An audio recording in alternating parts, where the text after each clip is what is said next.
Beauty bit span salon मध्ये तुमचं स्वागत आहे।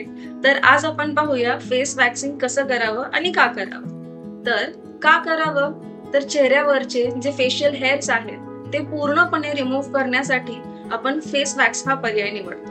आणि दुसरी गोष्ट म्हणजे वारंवार आपण केमिकल युक्त ब्लीच नाही वापरू शकत, जेणेकरून आपल्या चेहऱ्यावरची स्किन जी आहे ती अत्यंत नाजूक असते आणि ती अजून डॅमेज होते। त्यामुळं आपण फेस वॅक्सिंग हा पर्याय निवडतो। तर आपण ओनर कडनं जाणून घेऊया की फेस वॅक्सिंग कसं करावं। फेस वॅक्सिंग साठी आपण रिकाचं ॲव्होकाडो वॅक्स यूज करतो। जिथे वॅक्स करायचं तिथे आधी पावडर लावून त्यानंतर ऍप्लिकेशन करायचं वॅक्स।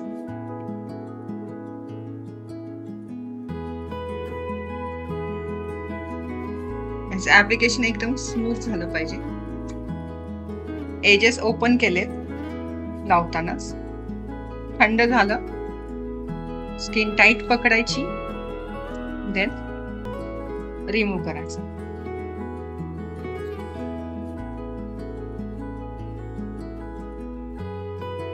स्किन प्रेस करायची चांगली, जेणेकरून हीट ट्रान्सफर झाली पाहिजे।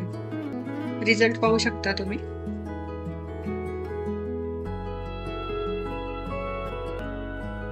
रिमूव्ह झालेले हेअर। आफ्टर वॅक्सिंग रिकाचे ऑइल लावणं खूप महत्वाचं, जेणेकरून स्किन नरिश्ड होते आणि कूलिंग इफेक्ट येतो, जेणेकरून पुरळ वगैरे येण्याची शक्यता कमी होते। नॉर्मल हाताने ऑइल अप्लाय करायचे आणि थोडंसं जिरवायचं।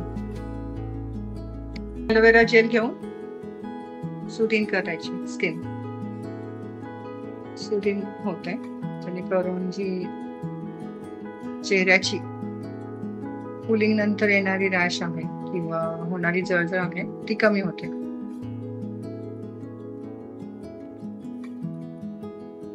हलक्या हाताने मसाज देणे गरजेचं असतं। अशा प्रकारे क्लायंटची फेस वॅक्सिंग झालेली आहे। तर चला पाहूयात क्लायंटची काय प्रतिक्रिया आहे। तर मॅम, तुम्हाला ब्युटी बीटची सर्व्हिस कशी वाटते?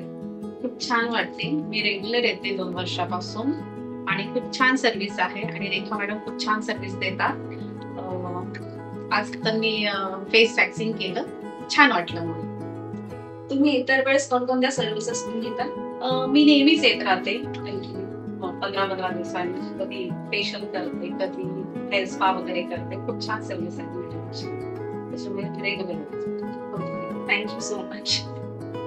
तर फ्रेंड्स, अशा पद्धतीने इथे उत्तम प्रकारच्या सर्व्हिसेस मिळतात। तर तुम्ही नक्की इथे या आणि ह्या सगळ्या सर्व्हिसेसचा लाभ घ्या।